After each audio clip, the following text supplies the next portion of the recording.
I missed you, buddy. What did you have last week? Colonoscopy. I tried to make it as enjoyable as I could. You did enjoy it. By eating a lot of seeds and nuts on the day of. Well, they don't want you having seeds and nuts, boy. I'll tell you that right about now. Sonny Jim. But I got through it. Well, the nuts thing, you're just an animal with that. What they have to say is you can't swallow any nuts. Oh. See, I would have been fine, turns out.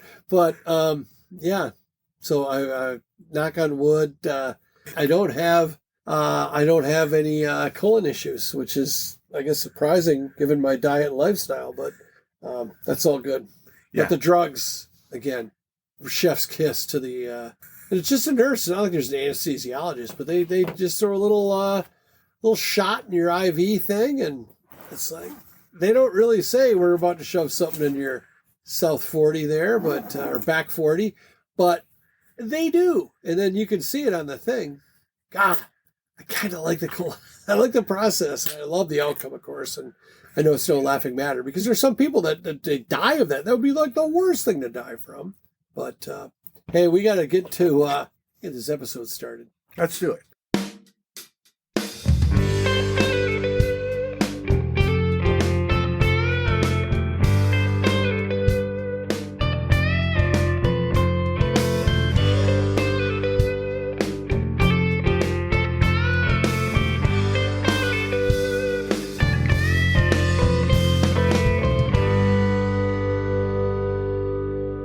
Newt's tonight, and we have to do an early shout out because I'm sure that we're trying to attract a guest to the show that we met at Newt's, and he's probably already stopped listening, but just in case, Greg from the bar and your lovely wife of 47 years, Bonnie, we want you in my basement super bad. Go! See, I do it wrong every time. I think that might be what scares people away. Could be. How can I clean that up?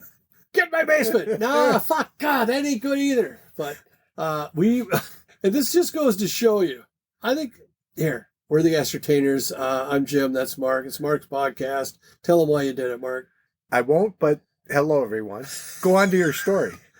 I think that damn near everybody that you meet is cool as shit, but you don't know why yet. So if you just, every time you meet a new person, and like whenever you're in a situation, it's always optional that whether or not you strike up a conversation with somebody. But I ask my kids, I can't really help it.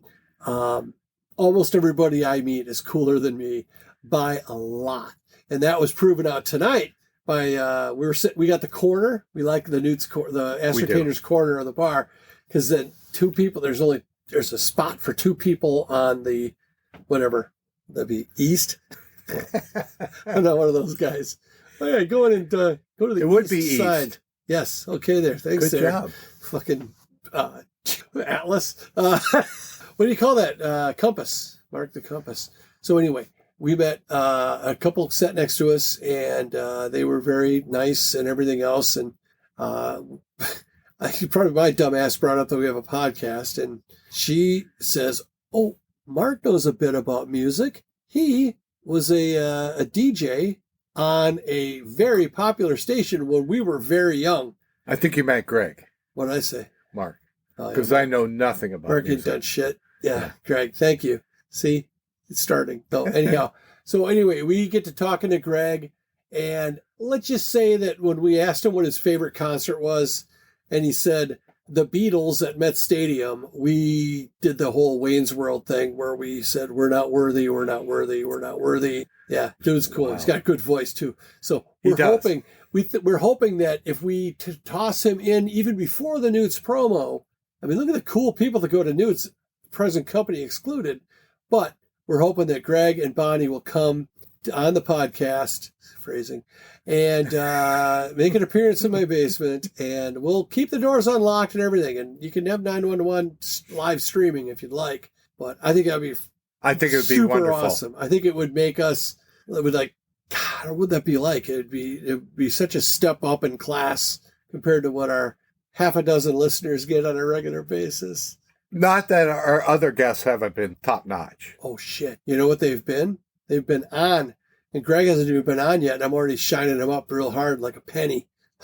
Well, I think the people that have been on our podcast also listen to the podcast, and if they'll probably understand where we're coming from. This guy could like really school us on. If we get Greg on, Pat, you have to come on the next week. Yes. Yeah, if we could pull a complete stranger, we should get a guy I've known for 25 years, Pat.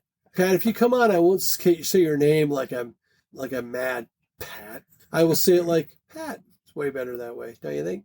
Anyway, let's backtrack then. So we met Greg and Bonnie. Hope they come on. Hope they listen, or at least send us an email saying, you suck, you should quit. That'd be really good. I mean, that'd be a good note, I think. If we get an email, we're happy. We don't care what it says. Generally. Turns out, just to make sure the email, so Mark doesn't have to keep sending tests to the email, which he's never done, by the way, but I've thought about it. But we were at Newt's, Apple Valley's premier, juicy burger, fresh pop popcorn, ice cold beer, and very hot pull tab boxes. Mark pulled the dentist. That's what I call when you pull a winner on a pull tab, which if you're not from Minnesota, you might not know what that is. Look it up. But there's one in this game we tend to play all the time where the top winner is $250 and the next best winner is $230. $230, I call that the dentist, and Mark pulled it. Way to go, Mark. We're up $80 each tonight because we played a little after, but that's pretty good. Up 80 is good.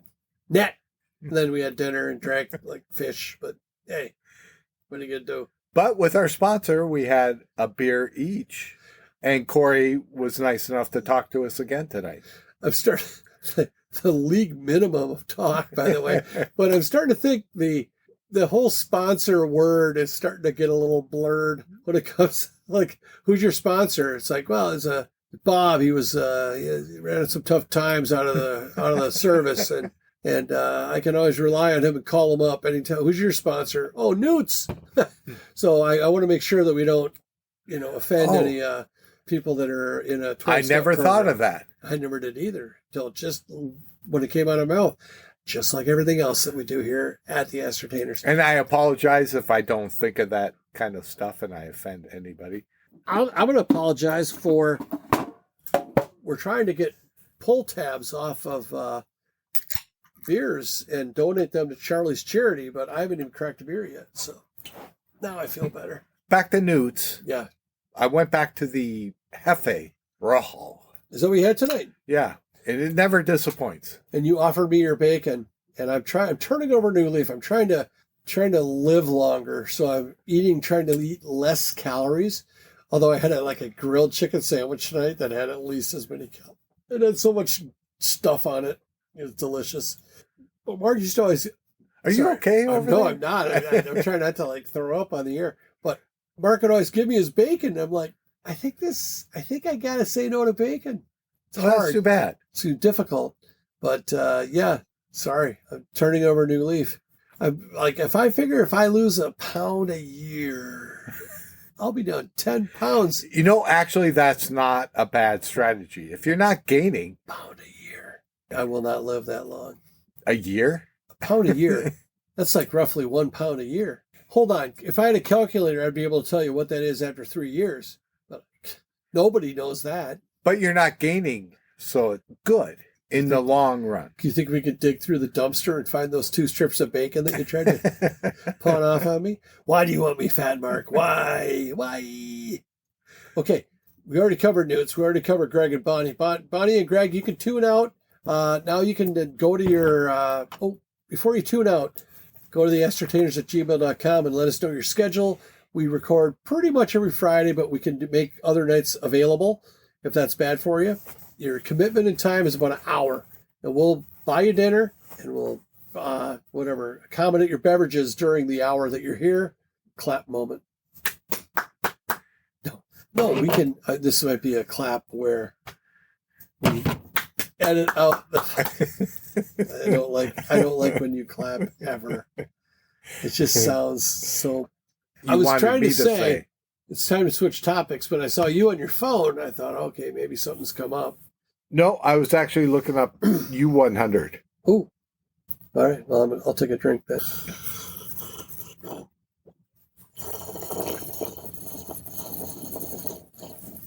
I wonder if they could hear that. I'm trying to sip my beer, so I'm going to drink it as fast. Hang on. I like how it puts a lot of air in my stomach. Can't wait to hear the burps after this. Let's go right into errors and omissions. Yes, please. We've been off for 2 weeks, so I have one from like 2 weeks ago, and that's all I got. Oh, I have two. Who goes first? Go ahead. It turns out I thought I had one. I thought I was wrong, but I was wrong. Does that count? It does. I said 2 Chronicles. There are 2 Chronicles in the Bible. New Testament, in fact. Chronicles 1, Chronicles 2. But I felt kind of like Donald Trump when he said 2 Corinthians. My favorite book. I love that 2 Corinthians. Yes, go.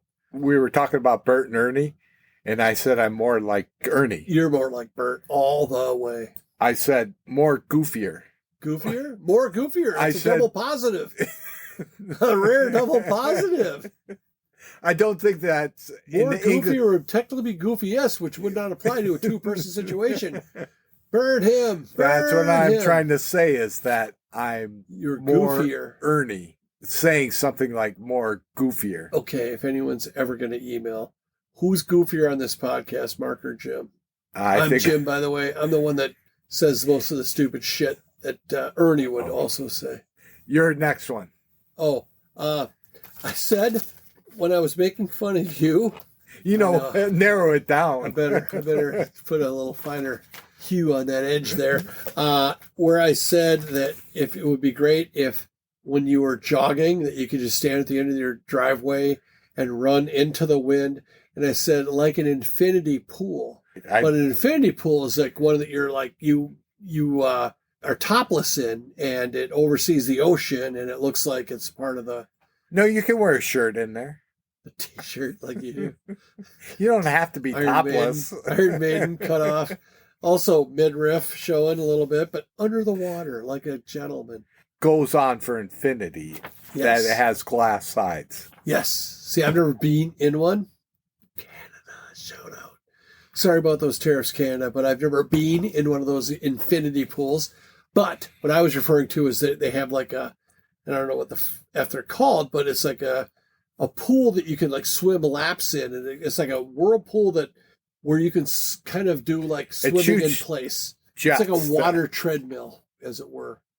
Thought the tread. I knew what you meant, and I think most people did. Those new glasses, Mark? No, Oh, they look a little different. I just look more worldly. And Worldly. Yeah, let's call it that. tennis rackets cannot be tightened. They can only be restrung. Is that And you? yeah, that's me. That sounded like technology that was well ahead of its time when you said And it. aluminum was never banned, but it was shunned. So you could actually use it, but it took a long time for people to come around. And Really?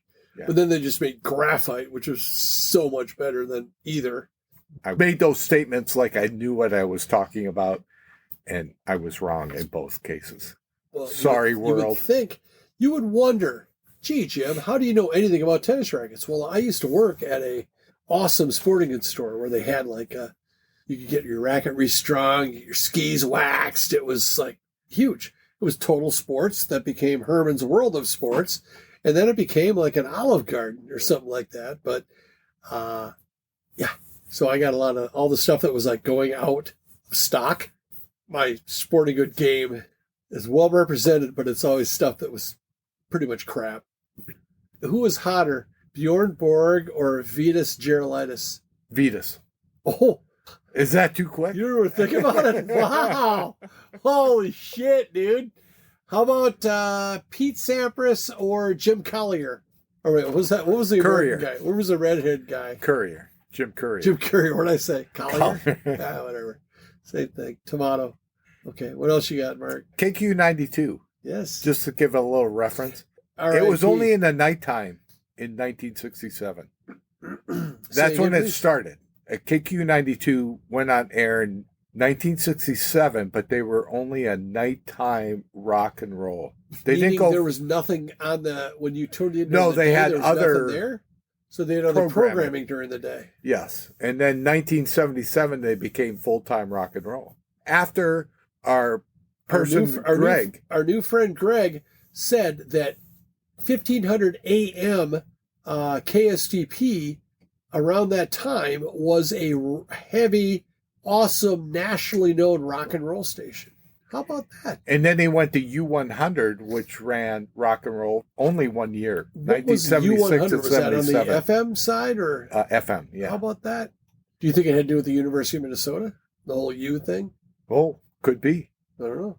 And then Tom Bernard was started in 1986. I said it was earlier than that, but that's when he started. No way. So I graduated college at the end of 86, like December. So I moved up to the cities in 87, and he was brand new then. How about that? Because 87 was the year that the Twins won the World Series, and KQ ran a bunch of like playoff promos and shit, and they would get like Gary Gaetti and other, I think Herbie would come on, but Mark Rosen was a big sportscaster, very popular at the time. So he was very new. So I guess I was with Tom Bernard for the whole ride. Yeah, he must have hit the market quickly and made a name for himself pretty quick. I think we might have to call this the Greg episode just to get him to listen. But Greg knows the guy that hired Tom Bernard. So we got to get Greg.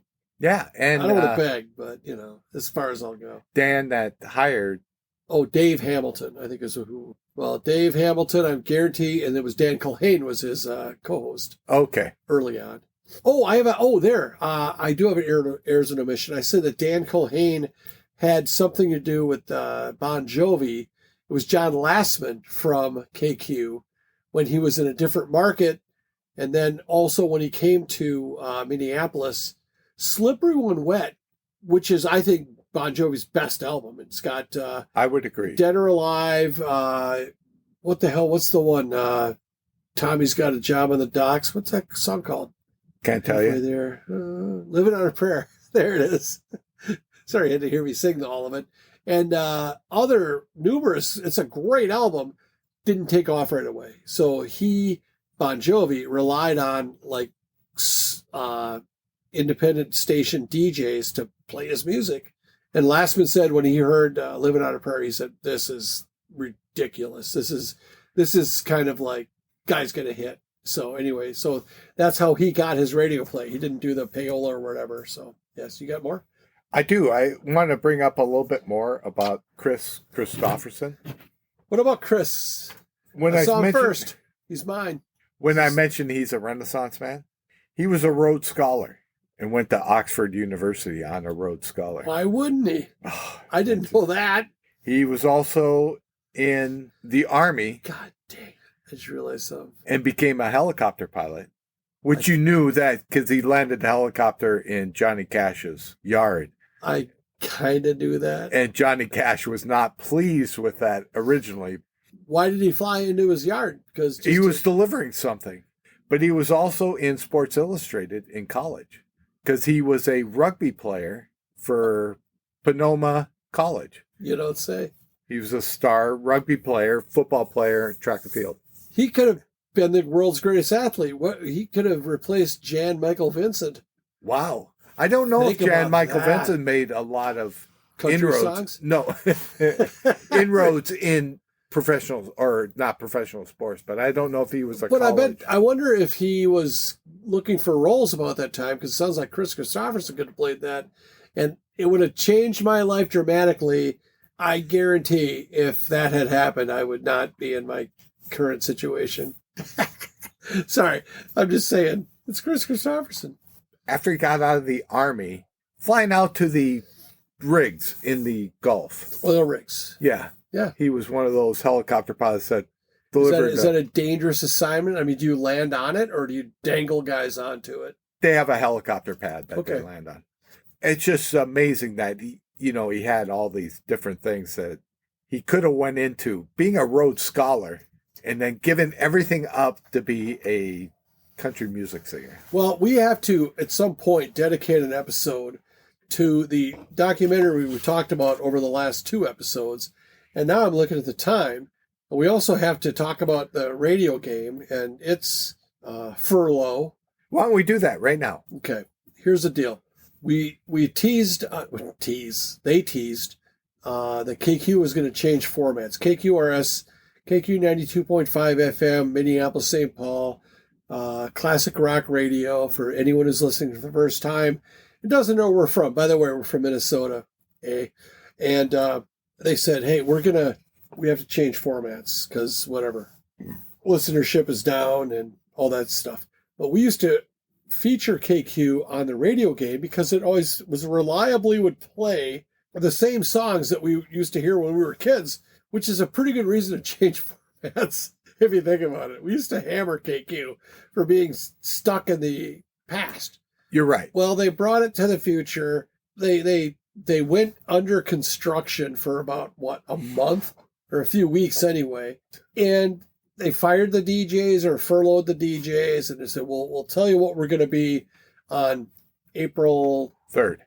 So turns out they just brought it forward a little bit. They still play some of the stuff KQ played, but they also play like more modern stuff, more 90s kind of stuff. They call it Gen X type stuff. They're just going to get into the same rhythm of playing the same Gen X type of music. It feels kind of like KQ with more Chili Peppers, really, is what it sounds like to me. I agree. And that's fine, but I just think that I think it maybe was a sign to the Ascertainers podcast that maybe the radio game doesn't need to continue. So we're cooking up some other options and such. So in the meantime, we're under construction. We're under construction too. So we still have the pot, which is right about $100, I think. And I have some ideas on the pot. I think that we could do some things, do some good with that. Not much because it's only $100, but I think that both Mark and I have some ideas. So we'll get back to you on that. But meanwhile, I have demanded that Mark creates the Mark's Music Minute to replace the radio game. So he claims that he has something to talk about. In Mark's Music Minute, the theory is that we'll just talk about, because the radio game was supposed to be about music, and we really lost track of it. We just started naming bands and then... Yeah, we rushed through it, and we should have talked about the bands themselves. Well, you just described every flaw in the Ascertainers, rushing through it. So let's take our time and hear Mark's Music Minute. Oh, do you want to start right now? You said you had something to talk about. I do. Look at him go. I watched a Pink Floyd documentary the other day. Do you remember what it was called? It was a documentary on the dark side of the moon. Okay. But they covered, everything up to that and past it. They talked about Echoes, the song Echoes. Okay. It's on Meddle. Meddle, like you meddle in somebody's business. Okay. That's an album that came out before Dark Side? Yes. Okay, thank you. There's 3 albums, in my opinion, that are the best of Pink Floyd, and it kind of leads up to Dark Side of the Moon. Go ahead. I have a question. Yes. How many albums did Pink Floyd release before Dark Side of the Moon? 3. And you think all of them are better than Dark Side? No, I think Dark Side is the epitome of Pink Floyd, but the 2 albums, not counting Obscured by Clouds, because that was a soundtrack of a movie. Okay. But do you think that the albums that preceded Dark Side are better than, say, The Wall? Yes. Ooh, my. They were trying something different with The Wall. Okay. It's a cool take because a lot of people don't. It's kind of like if you heard Van Hager or Van Halen or David Lee. It's like if you heard The Wall before you heard Dark Side, you're going to say, yeah, I like The Wall better because it's just so good. They're both so good. It's just a matter of... Well, I guess that is true. Okay, well, go on. I've known of the song Echoes, but I'd never listened to the whole thing because it's 23 and a half minutes long. Do you think we could just round out the podcast by... playing it? It is wonderful. I think most people would appreciate that. That's long. That's like Rush long. That's 2112, one whole side of an album long. That was what it was. It was on the second side of the Meddle. The lyrics were kind of goofy on that one. When did Syd Barrett leave the picture? He was gone before this. Before even... He was only on the first 2. Okay. albums. And then And Metal came out right before Dark Side? It was Metal, Obscured by Clouds, Wish You Were Here, then Dark Side. So it sounds like he was on Metal, if he was on the first two. There were 3 albums before that. Holy shit, man. I'm glad you're not under oath because... No, I'm just talking about a specific time in Pink Floyd. I was talking about like full on, but that's cool. No. So Syd Barrett was a tortured soul, but didn't he basically, wasn't it pretty much Syd's band? It was. He started the band, but they were ridiculously prog during the Syd Barrett era. Like, for the times they were out there. Did you like that shit or no? Some of it. Really? I wasn't a fan, but nobody asked me. Pink Floyd's been around a long time. Yes. And then I'm doing a specific time, the best to me of Pink Floyd. Got it. Not to confuse anybody. I was asking for like legit like chronology, and you cut off a little bit. That's okay. Like when Greg listens, he's gonna probably not come on because you gave your version of the past. Right now, I haven't messed with Mark in quite some time on this episode, so that's what I'm doing right now. Wow. Way to go, Mark. Way to hum. I was trying to make it a cogent argument. Spell cogent right now. Cogent. That's the guy with the lollipop, right? She was a hooker. The Metal album was more of them melding their sound together, getting away from the Syd Barrett and trying to find themselves with Roger Waters writing. Do you know that melded and metal are what do you call that? Zoology or something, or syllogism? Heavy on the jism. But I listened to Echoes. It's a wonderful song. 23 minutes goes by faster than 23 minutes. Are there words? Yes. Oh. Kangaroo in the sky. No, albatross swimming through the sky or something like that. Oh, he's flying. See, they got it all messed up. I wonder if they're doing any drugs during this. But then they did Pink Floyd did drugs? Well, that's what screwed up Syd Barrett. You think? Anyway, okay. I'll stop interrupting you. I just thought you were going to let the monologue, and I got to throw some jabs in here to No, that's perfect. keep Pat That's fine. Interested. I thought people would be interested in what I'm talking about. There might be Pink Floyd fans out there. I'm sure there are. But I'm just saying that you don't like the long, drawn-out stuff, so I'm just punctuating. I like when I monologue, not when you monologue. There's well, a then difference. You should have said something. I think you're fascinated. Not counting Obscured by Clouds, Wish You Were Here came out. Yes. And that kind of melded lyrics with music. And then they came out with Dark Side of the Moon, which was putting it all together. And there's not a bad song on Dark Side of the Moon. I think Wish You Were Here is one of the best songs ever written. I think what is Pink Floyd's best song? Are you going to say Echoes? I wouldn't even know how to answer that. I think that Wish You Were Here is just so hard to beat. And I like a lot of Pink Floyd songs, even though I don't consider myself a big Pink Floyd fan. They have such a catalog. Us and Them, that other one. Is Us and Them the name of the song? Yes. Oh, wow. That's off Dark Side of the Moon. Lucky. Yes. Yeah, Pink Floyd's a pretty goddamn good band. If you're being honest with yourselves, if you start at Wish You Were Here, there's really not a lot of bad Pink Floyd songs. But I do think that some of their solos are a little self-serving. They're so long. On Wish You Were Here, Shine On You Crazy Diamond, it's like 1 through 8. Shit. It's like 1 through 5. I like that song better than Wish You Were Here. So I'm stuck on the album before their best album, possibly the best-selling album of all time. Yes. It was for a while. Or did Thriller beat it? Thriller beat it. Okay. Yeah, I should tone it down on the whole Pink Floyd attitude. You should. But then how fun would that be? Hey, isn't that a great Pink Floyd song? You know it, Mark. I love that one. But I have to not like your bands, just like you love Rush, but you then say you don't on the podcast. When we're not on the podcast, Mark is playing Rush nonstop. The guy loves it. Can't get enough. I have a Rush thing. When you're done, I have a Rush thing that it saddens me that I have to say it. But if we ever need material, I'll call out some Rush fans. How about that? But that was my Mark's Music Music Minute. Nice. Minute. God dang. Big shoes, buddy. Big shoes. If I got to go next, I think we talked that we'd alternate Mark's Music Minute, and sometimes Jim would do Mark's Music Minute, but you got the time. Can I add? It's your podcast, pal. Wow, thank you. Passive aggressive. Why are you here? Because we're here to roll the bones. Rush. Oh, I can't help myself. Anyhow, go ahead.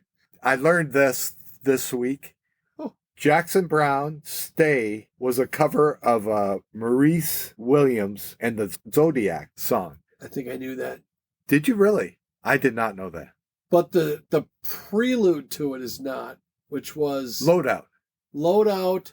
I thought then the Stay, I can hear that as just listen to the voice, because that guy was a singer that had a very high pitch, right? I don't know that. Oh, won't you stay just a little bit longer? You don't remember how high? I'm not going to do it, but no, I would like to hear it. Oh, won't you stay? That is not. It was like a 50s song. Yes, it totally. Yeah. So I can see that. I didn't know that though, but thanks for telling me that. And Chubby it's more like Mark's half hour. Chubby Checker, The Twist, was actually a cover of a Hank Ballard song. You call him Hank because you know him. Henry Ballard to me. See, I confuse Fats Domino and Chubby Checker, but Chubby Checker could run the cash register, but I don't know that. I mean, Fats Domino wrote it. Right. So I got you. I don't think Chubby Checker, other than The Twist, and I think he had one other that he covered. Was Chubby Checker not involved with the Buddy Holly situation? I feel like it was, or was that the Big Bopper? I think that was a Big Bopper. My bad. Sorry, everybody. Don't get. Did you ever see that thing in Clear Lake, Iowa? No, I never went. We should go down there sometime. Hit the casino on the way back, since you're hooked on gambling now, because you won $230 on pull tabs tonight. Oh, I had a $30 and I think $12. You were ripping. You're hooked. It was good. It was a good thing. Do you want me to call on? I got nothing. I can go on if you want. I'd like you to. And then this will be like a question. You said, did Elvis write any of his own songs? Well, I think that the statement was, of all the songs that charted that he made, yes, all the hits, he did not write them. But I'd be shocked if he didn't write a couple, like gospel tunes or something. On the flip side, I would say that he did not actually write a lot of the songs, but he arranged them in a way that made them hits. That I will say yes. So he didn't come up with the lyrics, but he made them Elvis songs. I think that's a art in itself. Didn't you say you saw something where he was working with his band in Vegas or something? And yes. The 1972 movie. That would be fascinating to watch him. And that's where the band, Robbie Robertson and Levon Helm, got into a tiff. Really? And it drove them apart later in life. And they never really recovered. Over arrangements? Well, Robbie, he took credit for all the music that he wrote. And Levon said, they would never have been hits if you didn't have us here adding our parts into it and arranging them. Is that Levon Petty and the Heartbreakers? I mean, that sounds very ticky-tack. I mean, I get it, but you got to start. I mean, who's at fault here in Levon Helm's? I am not blaming fault or putting anything on anybody. I'm just saying what their tiff was about. Huh. Like, for example, here, I'm going to use the documentary that we'll talk about in probably 2 weeks, because I think my brother Jeff's coming on next week, and I don't think he's seen this documentary, and I don't think he wants to get Amazon Prime Video to see it. But anyhow, Ray the Crippler Stevens. That's a wrestler. Was it Ray Stevens, or is that his name? It was. The Crippler last name was Stevens. No, but who was the guy that sang The Streak? Yes, Ray Stevens also. Okay, same guy. Well, different guy, but same name. So how do you know? Sunday. I didn't think of that. Also, Raymond Floyd, the golfer, striking resemblance to Nick Bockwinkel. I'm just going to say. So anyhow, the song written by Kris Kristofferson called Sunday Morning Coming Down, popularized by Johnny Cash, was bought by Ray Stevens. And Ray Stevens' arrangement was not befitting, so he didn't score with that song. He did nothing with that song, and Johnny Cash sang it and arranged it. So that is a whole other layer of the music industry. Like, you can have a great song, but is it really a great song? In the wrong hands? It's like a kid with a pair of scissors running around, stabbing everybody. Well, it's like someone does a cover. The original was terrible, but someone changes it up and does a cover of it. It becomes a hit. And then, can I, well, I guess I can. Backtrack? I'm not going to circle back. What I'll say is that I think that covers fall into two categories. A band that covers a song that's done by another artist and they try to sound exactly like that artist, to me, is a waste. Bullshit. Yes. However, if they make it their own, and they like, I'm going to say right now, Van Halen, You're No Good is one of my favorite covers of all time, believe it or not.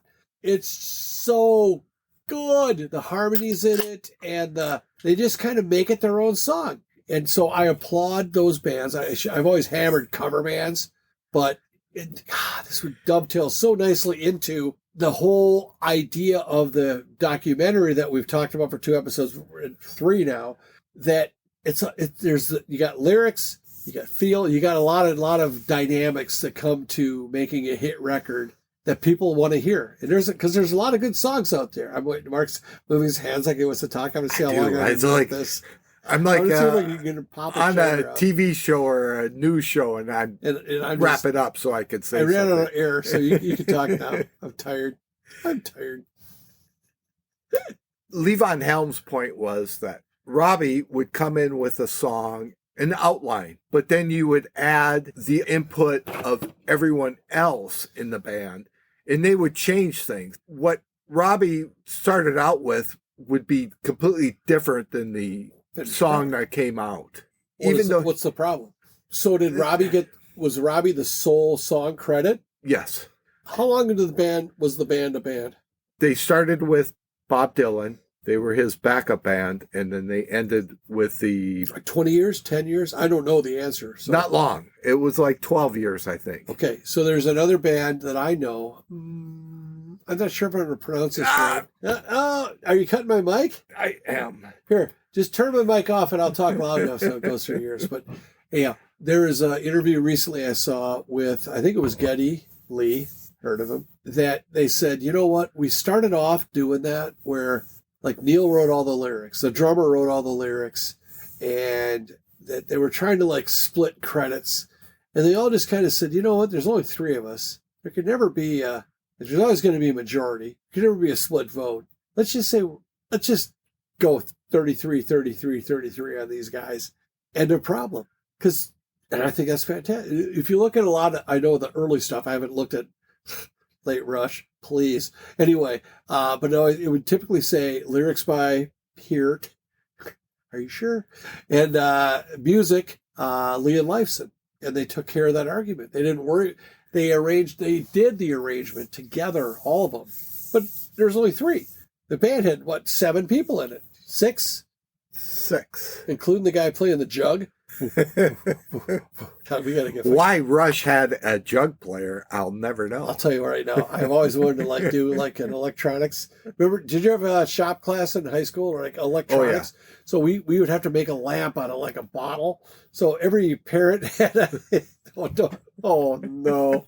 Or just did something that he could explain. I held up like I lost a finger. Everyone's thinking it. Yes, exactly. Yeah. Oh, you taught shop. You don't say. Anyhow, so, but every parent at that time would buy wine by the silver satin bottle. It was like the big jug with a handle on it. But you would make a lamp out of it. And to do that, you would put so you'd have to drill a hole in the glass, and then you would run a wire up, and instead of a cap, you would screw in or fit it for where the light bulb thing would go. I always wanted to make like an electric jug that you could plug into an amp. It wouldn't do anything, but it would look like the guy's on stage and it's plugged into the stack. Me? No. Weird. Or me? No. Don't talk anymore. I'm not 9. Oh, I'm not 9 months. If you listen to the Beatles, you always know who wrote the song. Might be you. I don't. Except for Ringo. I don't think he wrote anything. Ringo's just getting so trashed lately. It's like, Ringo was on about half the records, right? And although I am impressed by his drumming, to me, he's a very artful drummer. I think Pete Best just died. No, he did something. He mentioned that he's no longer in the Beatles. No, he retired from music. That was it, yeah. Yes. Or died. Oh, same my thing. God. I never got a chance to see him. Jesus, you got to give us some warning, Pete. Is that the cockiest or the dumbest thing you've ever heard? And he played in the band with his brother, and his brother didn't hear about it till he saw the announcement. I'll tell you right now, when we break up, is that how I'm going to find out? No, I'm going to take out to a restaurant that has fortune cookies at the end of the meal. All right, can't cancel that. And I'm going to make a fortune cookie that says, "We're done," and then you're going to get that fortune cookie. So you're going to open it up. Oh, it's over. I'm going to open it up and go, "You're free to do whatever you want to do. Congrats." And you met Greg and Bonnie at Newt's, so it's a big, big win. Did we?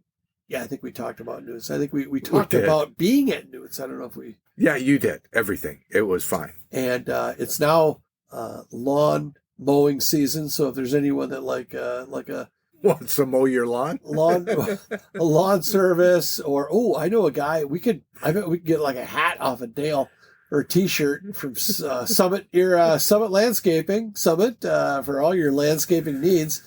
We could work something out there. It wouldn't compete with Newt's. So if you listen and you have a business or a association or something you'd like us to promote, send us an email. We might just do that. I'm pretty sure we'll do it. And if it's beneficial, so beneficial to both of us, I'll put a little something for the effort.